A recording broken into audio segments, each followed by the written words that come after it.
I thought the worst part of the job would be the silence. But then I realized the silence wasn't empty. It started with the camera. The store was nothing special, just a local chain store on the edge of town, open until 11 p.m. Not many people came in that late.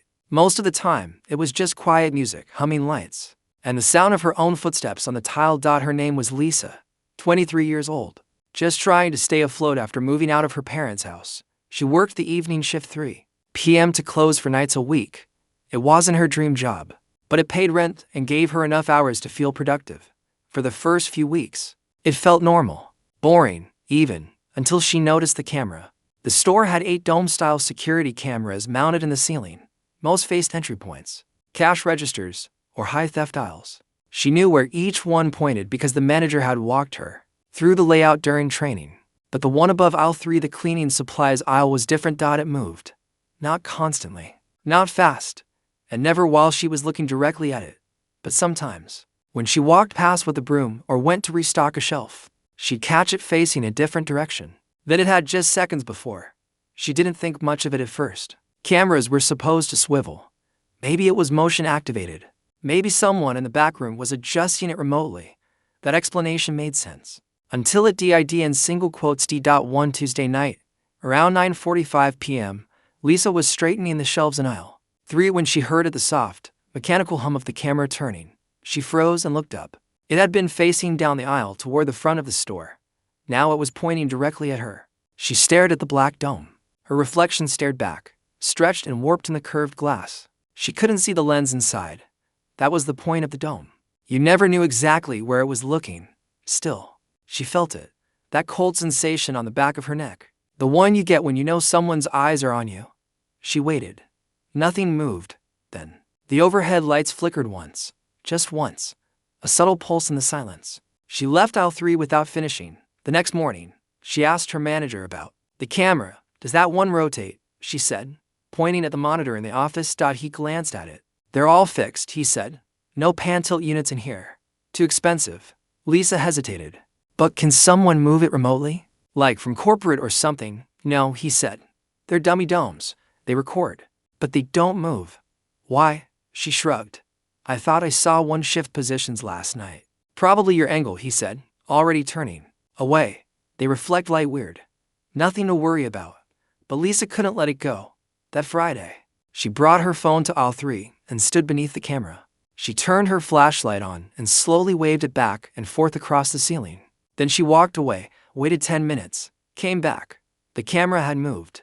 It was no longer facing down the aisle. It was angled slightly toward the left, catching the end cap by the bathroom cleaners. Lisa's heart beat faster. She took a picture.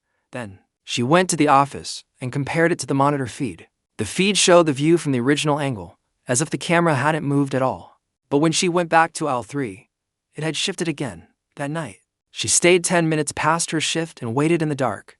She turned the lights off and watched the camera from across the store, hidden between the racks of seasonal items. She wanted to see it move. At 11:14 p.m., it did. Slow, mechanical, deliberate. It turned, clicked once, then stilled.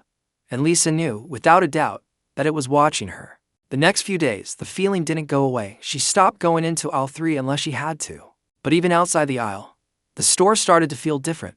There were subtle sounds, soft clicks behind the walls, faint tapping above the ceiling tiles. Once, she heard what sounded like breathing near the break room, but no one was there. The air felt heavier. Customers came in less often. She started checking over her shoulder constantly. Even the mirrors above the coolers made her uneasy. She kept telling herself it was in her head. Maybe stress, maybe paranoia, but the camera still moved, and only when she was alone. One night, she closed up early. It had been a slow Tuesday. Rain tapped against the windows and the wind howled through the cracks in the front doors. She did her final walkthrough, shut off the lights, and reached for her bag in the break room. That's when she heard it. Footsteps. Not hers. Heavy. Slow. On the far side of the store. She froze. Waited. They stopped. She stepped into the hallway. Hello? No answer. She walked carefully toward the front. All lights were off, but the exit signs glowed faint red. Then she saw it. On the monitor in the office, aisle 3 was live. And in the frame, just beneath the camera, was a person. Not moving. Just standing, facing upward, facing the camera. Lisa ran.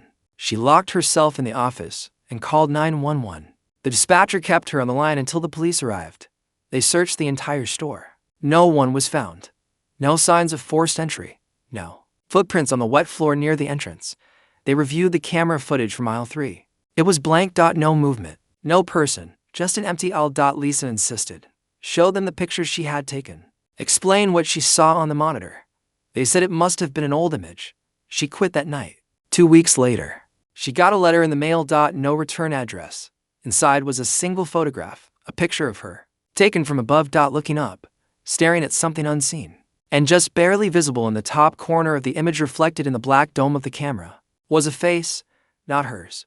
Someone else. Single quotes s. Smiling. Asterisk. There's a kind of silence that only exists on a late-night bus. It's not the same as the silence in your bedroom or walking alone through a park. It's heavier, padded by the humming engine, the shifting of tires against asphalt, the breathing of strangers trying not to be noticed. That's where I was, somewhere between the edges of 2 states, on a midnight Greyhound bound for Kansas City. I was tired. I was alone, and I just wanted to sleep. The bus was maybe a third full. Rows of strangers, scattered like spilled marbles, everyone minding their own space, eyes down, earbuds in. I took a window seat near the middle, slid my bag between my legs, and rested my head against the glass. At the first stop, a man got on. I didn't pay much attention at first. He walked slowly, each step deliberate, and took the aisle seat directly behind me. I felt the pressure of his knees against the back of my seat before I ever saw his face. And that should have been the end of it. But it wasn't. The first thing I noticed was his breathing. It wasn't labored, not wheezy or loud, just steady, deep inhales, slower exhales, like he was concentrating, like he was timing it.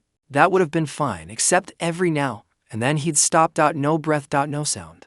I'd sit there frozen, counting the seconds, wondering if something was wrong, and then he'd suddenly start again. This happened 5 or 6 times in the first hour. At the second stop, I got up to stretch and used the tiny bathroom in the back. When I came back, I slid into a different row, 3 seats up. 2 minutes later, he moved, sat behind me again. I told myself it was coincidence. Maybe he liked that row. Maybe he had a reason.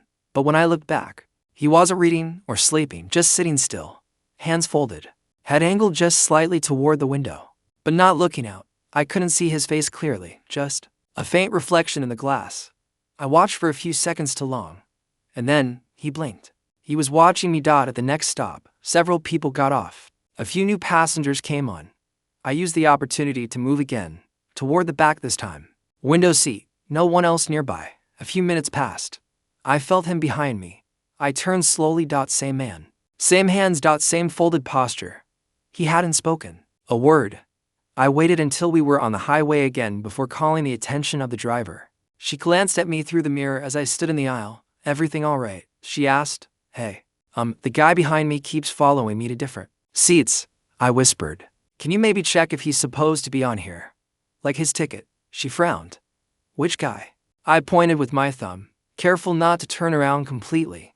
The one in the gray jacket, sitting behind me. He boarded at the second stop. The driver looked confused. She stood at the next red light and walked down the aisle. Where? She said. I turned to point again, but the row was empty. No one was behind me. My skin prickled. I swear he was just there, I said. She raised an eyebrow. You sure you're feeling okay? I nodded slowly, trying to find words that wouldn't make me sound crazy. He's been following me, switching seats. I've seen him 3 times. She gave a tight smile. I haven't seen anyone matching that in my boarding log, but I'll check again at the next stop. Then she walked back up front. I turned and stared at the empty seat. Behind me, 15 minutes passed. I heard a cough. Right behind me. Short, dry, deliberate. I turned around fast. He was there. Sitting calmly, looking straight ahead. My throat tightened. I couldn't move. I waited, hoping for him to say something, to blink, to breathe. Nothing. I reached for the call button above my seat. It didn't work. The light didn't go on. Then I noticed it. The air around me felt still to still. No engine noise, no road hum, no bumps. I looked out the window. We were moving, but the outside world wasn't. Just darkness. No trees, no lights, no road signs, no motion blur. It was like we were gliding through a void. When I blinked again, everything snapped back to normal. The bus shook over a pothole. Streetlights passed in rhythm. The engine hummed, but the man was gone.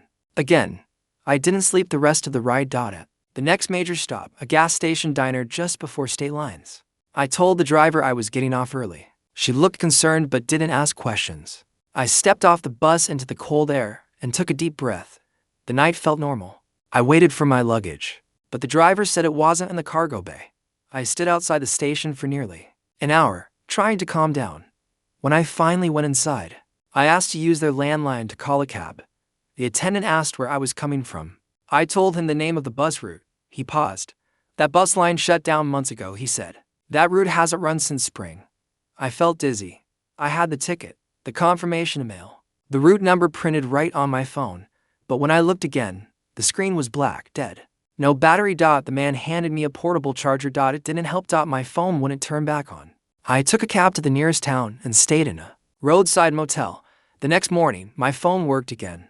The emails were gone. No ticket. No receipt. No record of any trip. I checked the Greyhound website. That bus route didn't exist. My bag never showed up. I didn't call the police. What would I tell them? That I rode a phantom bus. That a man kept following me seat to seat, vanishing and reappearing? That the world outside had frozen. That I heard breathing when there was no one there. No one would believe me, but I believed myself. Because 2 weeks later, I saw him again. I was walking through a crowded terminal, heading to a train platform. I passed a window, and there he was. In the reflection, one step behind me, smiling. Asterisk I used to think the sound of knocking was comforting. Something polite, harmless, familiar. But now, when I hear that sound, especially at night, something inside me tightens. It started in early January. The snow had been falling for 2 days straight, blanketing the apartment complex in thick, muffled silence. The kind of silence that makes you feel like the world stopped spinning, and everyone forgot to tell you. I had just moved in a month earlier. A decent one-bedroom on the 3rd floor of a quiet brick building. Nothing fancy, but it was clean, cheap, and best of all, it felt safe. At least it did at first. The first knock came at 2:43 a.m. I remember the time exactly because I looked at the microwave on my way to the door. I had been asleep, buried under too many blankets, when the knocking pulled me out of a strange dream. 3 sharp knocks. Then silence. I sat up, heart pounding, unsure if I had imagined it. Another knock. Not loud, not frantic. Just steady. I got out of bed, crept to the door, and pressed my eye against the peephole. The hallway was empty. No footsteps, no voices, just the low buzz of the emergency exit light flickering above the stairwell. I waited there, staring, for nearly a full minute. Nothing. I told myself it must have come from another floor. Maybe a neighbor got confused. Maybe it was the pipes. I went back to bed, but I didn't fall back asleep. The next night, it happened again. Same time. Same number of knocks. I waited a full minute before checking. No one there. But this time, something was different. The light above the hallway door was off, and the motion sensor usually triggered it. That meant whoever had been there hadn't moved. They hadn't left, just vanished. On the 3rd night, I stayed up on purpose, sat in the dark living room with only the small blue light from the router blinking beside me. I didn't watch TV, didn't scroll, just sat, listening. 2:43 came and went. No knock. I felt stupid. Until 2:57, a knock, but softer this time. Just one. I got up, walked slowly to the door, and leaned into the peephole. And I saw him, a man, standing just barely out of view, partially blocked by the doorframe, head angled down, like he was trying to stay hidden from the lens. But he didn't move. He wasn't knocking. He was just breathing. I could hear it faintly through the door. Controlled, slow, to come. I didn't say anything, didn't ask who he was, just backed away and grabbed my phone. I called the building security. No answer. The hallway was silent again. When I looked through the peephole a second time, he was gone. The next morning, I checked the hallway. No footprints. In the snow on the stairwell. No neighbors mentioned anything strange. I asked the manager to review the security footage. He said the cameras weren't working. Said the snowstorm knocked them out 3 days ago. That was the first day I heard the knock. I bought a camera the same day. One of those smart ones you can mount on your door. Motion activated. Sends a live feed to your phone. I installed it, tested it, watched it record the mailman and a neighbor walking past. That night, I sat in bed and waited. At 2:40, I got the alert. Motion detected. Front door. I clicked the feed, and there he was, standing exactly where I saw him before. Except this time, he wasn't hiding. He was staring directly into the lens. Not blinking. Not moving, just staring. The image froze. The app crashed.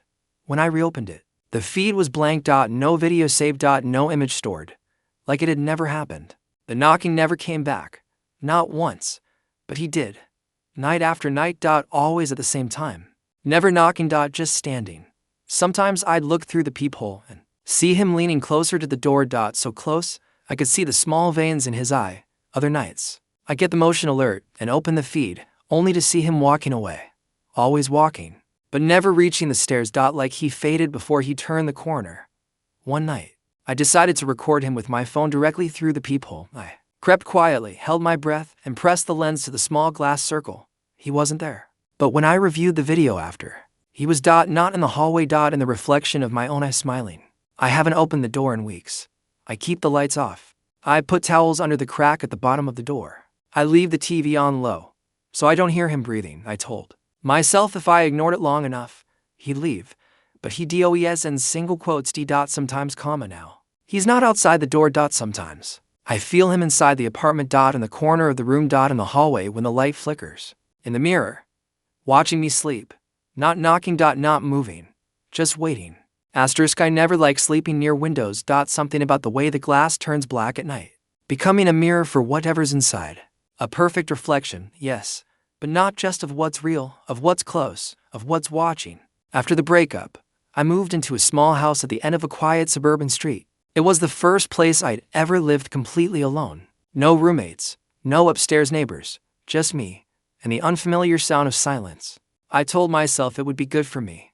A fresh start.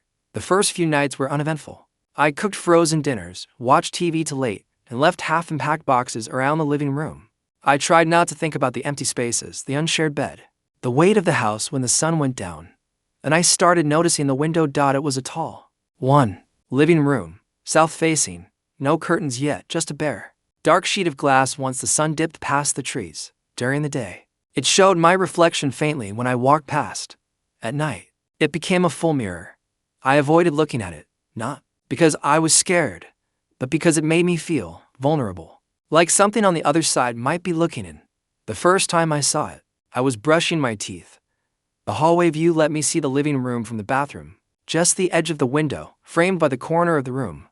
I leaned over the sink, looked up, and paused. There was someone standing in front of the glass. Not inside. Outside. Staring in.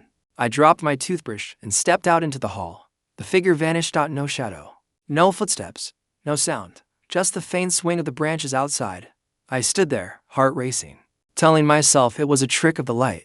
Maybe I had caught my own reflection from a strange angle. Maybe it was nothing.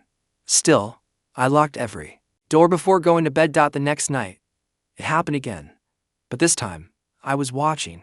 I kept the lights dim and sat curled in the corner of the couch, just far enough away to avoid catching my own reflection. I stared at the glass, daring it to show me something. At 11:12 p.m., the figure returned. No footsteps. No warning, just there, standing motionless. Same height as me. Same build. I leaned forward, trying to see the face. It leaned to, mirroring me. I raised a hand slowly. So did it. I waved. It waved. I stood up. And it didn't. It stayed still. That's when I realized. It wasn't a reflection. I backed away and turned the lamp on. Gone. I ran to the door and opened it. Cold air. No one outside. The yard was still untouched. The snow had a perfect layer of undisturbed white. No footprints. No signs anyone had been near the window. I barely slept that night. I ordered blinds the next morning. They arrived 2 days later. While I waited, I avoided the living room after dark. I stopped brushing my teeth with the bathroom door open. I moved a lamp into the hallway and left it on all night. But curiosity gnaws a fear. You tell yourself if you just look one more time, you'll find out it was nothing. You'll prove to yourself it's in your head. That's what I told myself when I stood in the dark, one last time, and stared at the window. And saw my own face staring back. Not my reflection. My face. Outside the house, expressionless. Still. Except it. Blinked. And I didn't. I screamed and flicked on every light in the house. The figure outside didn't flinch. It just slowly tilted its head. Then it smiled. Then it smiled. A slow, wide, unnatural smile that stretched my own lips into something unfamiliar. Too long. To calm. I backed away until I hit the kitchen counter. And then it was gone. Not disappeared. It turned and walked. but its movements were wrong. Like, it didn't quite know how to walk like me. A jerky sway, a mechanical mimic. I locked myself in the bedroom. I didn't sleep. In the morning, I called the police. They checked the property, said there were no signs of break-in, no prints in the snow again, no one caught on nearby cameras. They took a report, promised extra patrols, told me it was probably a prank. That night, I left all the lights on. I watched the window from the hallway. Nothing came, but just before dawn, I found a photo slipped under my front door. It was a photo of me. Asleep. In my bed, from the perspective of the window. I installed cameras the next day. Motion sensors, floodlights, they never detected anything. But I kept seeing it, sometimes at night. It would walk through my backyard, wearing my face. Sometimes it would stand by the tree line. Sometimes it wouldn't move at all. Once, it stood, just inches from the glass for over an hour. Staring. I couldn't look away. It stared like it was studying me, learning, adjusting. Perfecting. I started to lose time. Woke up in different clothes. Found half-eaten meals I didn't remember making. My phone had photos I hadn't taken of me in the mirror. Smiling. That same, too wide smile, the kind that didn't reach my eyes. I began to wonder, what if I was the one outside the window? What if the one inside had already replaced me? What if I was just watching my life from the wrong side of the glass? One night, I stood at the window and didn't see anything. No reflection. No face. Nothing. Just blackness. And then, from behind me, I heard a whisper. Not a voice. My voice. Saying my name. I turned slowly. But there was no one there. Just a long shadow on the wall. Smiling. He was in a parking garage in L.A. and a stairwell in Chicago. At the same time, there's a certain kind of silence that only exists in security rooms. It's not just quiet. It's mechanical. Buzzing screens, low hums. The faint electric pulse of a dozen lives playing out on flickering monitors. You sit and watch. That's your job. You watch. My name is Donnie. And for 6 years, I've worked the overnight shift in a mid-tier security firm in Chicago. We monitor feeds from dozens of businesses and buildings around the country. Apartment complexes, office buildings, shipping, yards. My job isn't to intervene. It's to observe, record, and report anything suspicious. I never expected to become the suspicious thing. It started with a routine motion alert at 2:17 a.m. The feed came from a parking garage in Los Angeles. A static camera pointed toward the south stairwell where movement had been detected. That's not unusual. But when the image loaded, I noticed something strange. There was a man standing under the fluorescent lights. Not walking, not pacing, just standing, perfectly still. His clothes were nondescript, black hoodie, jeans, hands in pockets, face slightly angled toward the camera, but his expression blank. He stood like someone pretending not to be aware of being watched. But he was aware. I could feel it. I logged the footage. Motion duration, 17 minutes. No entry. No exit. The man simply disappeared between frames.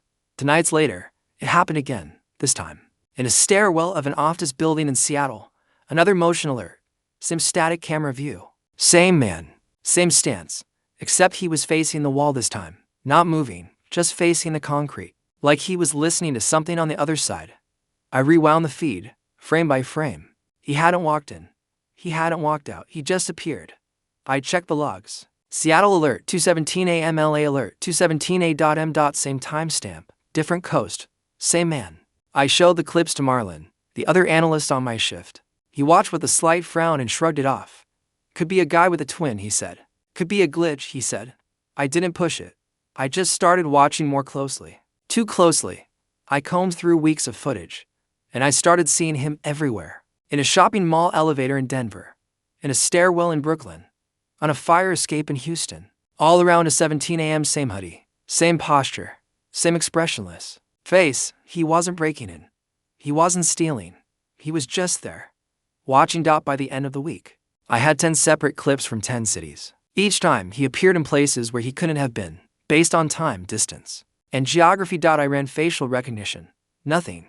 No match in any criminal database. No identity. No leads. I started keeping a file, labeled it the Mirror Man. The name came from a recording I pulled from a hotel lobby camera in New Orleans. This one was different. He wasn't standing still. He was walking. But he only walked where there were mirrors. The camera caught his reflection in the lobby glass, but when he stepped past the view, he didn't appear directly in the camera, only in the reflection. I zoomed in frame by frame, At one point, his head tilted, slightly, as if looking directly at the camera, as if he knew I was watching. I started seeing him in places he didn't belong, not just on the screens, in reflections, in glass doors at the coffee shop, in the train window as I rode home, in puddles by the sidewalk. Never up close, never directly, always just a little too far, just a little too still. I didn't tell anyone. What would I even say? That a man who doesn't exist is appearing on nationwide surveillance feeds and following me through reflections. One night, I stayed at work late, alone. The main room was dark, lit only by the soft glow of the monitors. At exactly to 17 a.m. Every motion alert on the board lit up at once. All 16 feeds triggered. Simultaneously, I clicked through them. He was in every one. All at once. In some, he stood in shadows, and others, closer to the lens, but his expression never changed. And in the feed for the building I was in, our own security camera, he was standing just outside the building's front door. I ran to the window. The street was empty. Cold wind. Flickering streetlight. No one there. I ran back to the monitor. Still there. Same position. Closer now. One step closer to the door. The power flickered. Just for a second. When the screens came back, the feed outside was empty, but the motion alert shifted. Now it came from inside the break room. I didn't go check. I sat in the dark and waited, holding my breath. I heard nothing. No footsteps. No movement. Only the low whir of the fans inside the equipment rack. Until I turned my head and saw him. Not through a screen, not in a reflection. In the glass panel of the server door. Standing behind me. I spun around. No one there. The room was empty. Except the glass still held the shape for a few seconds longer, like a burn-in image on an old TV screen. Then it faded. I quit the next morning. No notice. No explanation. I deleted the Mirror Man file. Smashed my external drive. Unplugged every camera in my apartment. I don't use mirrors anymore. I avoid windows at night. I shower in the dark, because sometimes I still catch him. In the edge of a glossy photo. In the black screen of a turned-off TV. In the corner of my eye, still. Watching. Waiting for the 17. Asterisk I used to think our home was the safest place on earth. Especially after Ava was born. My wife and I had only been living in the house for a few months before she got pregnant. A modest 2-bedroom place on the edge of a quiet cul-de-sac, with a garden out back and a huge maple tree that brushed gently against Ava's nursery window. It wasn't perfect, but it felt like ours. Safe, steady, ordinary. And after Ava came along, we did everything new parents do to protect what we had. Cabinet locks, window latches, baby gates, and a smart baby monitor with audio, video, and night vision, the whole deal. I installed it myself, right above the crib, angled just right so we could see Ava breathing. The camera fed into an app on both of our phones. It even sent motion alerts. It felt high-tech, comfortable, secure. Until it didn't. The first weird thing happened a little after 3 a.m. On a Tuesday. Ava had been fussing more than usual, so I checked the monitor. As I stared at the black and white feed of her room, I saw the camera twitch. Not just a lens adjustment. The whole unit moved, a small, mechanical tilt to the left. That was odd. I sat up straighter in bed and glanced over at my wife. Still asleep. Then the monitor moved again, back to center, like it had corrected itself. But I wasn't touching anything. Neither was she. The next morning, I chalked it up to a firmware update or a glitch. Maybe the motor overcorrected. I reset the system just in case. It didn't help. By Friday, the monitor had started moving on its own once or twice every night, always around the same time. Between 3 o'clock and 3:30 a.m. I'd hear the faint mechanical whir of the motor turning. Ava never stirred during these moments, but I started waking up in a cold sweat, checking the feed, watching the lens pan across her room like it was looking for something, or someone. Then one night, it stopped panning altogether, but the alert still went off. Motion detected. I opened the app and froze. The crib was in the frame. Ava sleeping, tiny fist curled, chest rising and falling. But there was something else. In the far corner of the room, by the closed closet door, just barely visible in the night vision's gray haze, was a shadow. Not a trick of the light, not a blur or a shape, a person, standing, facing the crib. I jumped out of bed so hard I knocked the lamp over. My wife woke with a scream as I tore down the hallway and burst into Ava's room. Empty. She was fine, sleeping, closet shut, window locked. Nothing. Locked. Nothing. I checked every inch of the house. Nothing. Every door was locked. No signs of forced entry. I convinced myself it had been a glitch in the feed. A compression artifact. Maybe the camera glitched during the motion alert. Maybe. I submitted a support ticket to the monitor company the next morning. They said no one else had access to the feed. That the system was encrypted end to end. That if I wanted, I could reset the camera and change the passwords just to be safe. I did. And for tonight's, everything was quiet. Until Saturday. We'd gone to bed early. Around 2 a.m. I woke up suddenly. No sound. No reason. Just a jolt. A stillness in the air. I grabbed my phone and opened the app. The feed was active. Ava was asleep. But the lens was facing the wall. I tapped the manual controls and tried to rotate it back to the crib. Nothing. I refreshed the app. Now the lens was aimed at the door. It had moved again. I sat there, staring at the feed, watching. My heart hammering. It didn't move. Not this time. Then the audio crackled. Not static. Not baby noise. A voice. Low. Quiet. Male. He said her name. Not a whisper. A murmur. Ava. Once. Clear. And then the feed cut to black. I was out of bed before I even realized it. Down the hall, bursting into her room. She was crying. Not wailing, just a soft, confused whimper like she'd been startled. I picked her up and held her tight. My wife rushed in seconds later, half asleep, panicked. I showed her the phone. The app wouldn't load. It said her name. I whispered. Someone spoke. She didn't believe me. Not at first. Who would? We checked the house again. Nothing. The next day, I bought a brand new monitor. Different brand. Hardwired. No internet access. No cloud storage. I mounted it, tested it, locked down the network. That night, we slept with Ava in our room. For the first time in weeks, nothing happened. No alerts. No movement. Silence. Until Monday morning. When I checked my email. There was a message. No sender. No subject. Just an attachment. A single image. I opened it. A still frame. Black and white. From our old baby monitor. It was Ava. Sleeping. And a man. Crouched beside her crib. Smiling at the camera. Asterisk. I always knew to check the mirrors. I travel for work. A lot. Sales conferences, client meetings, back-to-back red eyes. Most weeks I live out of hotel rooms. Nothing fancy, business class, mid-range, decent enough. You get used to them. Beige carpets, identical nightstands, that faint chemical scent of just washed sheets. And because I've heard all the horror stories, I do the usual routine. I check the mirrors to make sure they're not two-way. I unplug the TV. I scan the smoke detectors, just in case. But last month in Atlanta, I found something that broke me. Because what I found wasn't just a camera. It was a person on the other end. I checked into the room late, nearly 11 p.m. The woman at the front desk handed me my key card without looking up. The lobby was quiet, too quiet, even for a weeknight. I took the elevator up to the 5th floor. The hallway was narrow and overlit. Room 509. The door stuck slightly when I pushed it open. Inside. It was exactly what I expected. King bed, TV, desk, bathroom with bad lighting.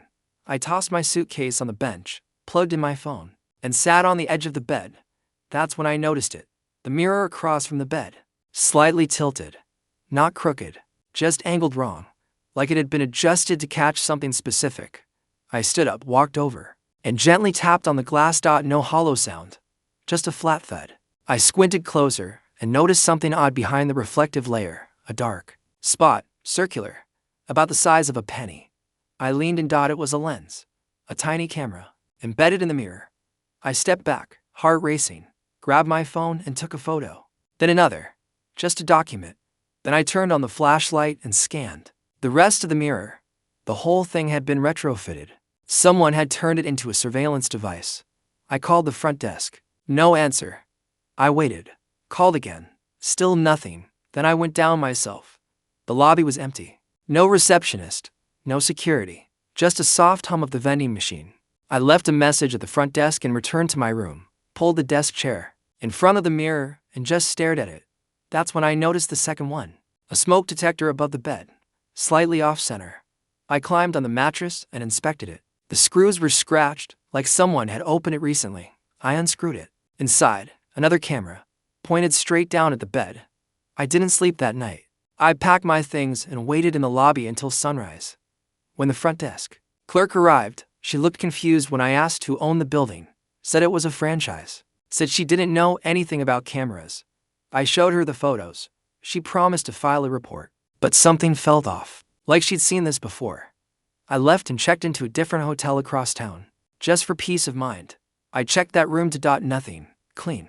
Until I opened the vent above the bathroom mirror and saw the blinking red light recording asterisk it. Started with small things. I'd come home and find the window open, not wide, just a crack. The curtain moved slightly like it had caught the tail end of a breeze. Or the remote would be in a different spot. Not thrown, not missing, just off. Shifted an inch to the left. Things I could easily explain away. Maybe I forgot to shut the window. Maybe I bumped the remote. Maybe I was just tired. But then my fridge light was on, even when the door was closed. Then the hallway light would be off when I was sure I'd left it on. I started taking photos of everything just to prove to myself I wasn't imagining it.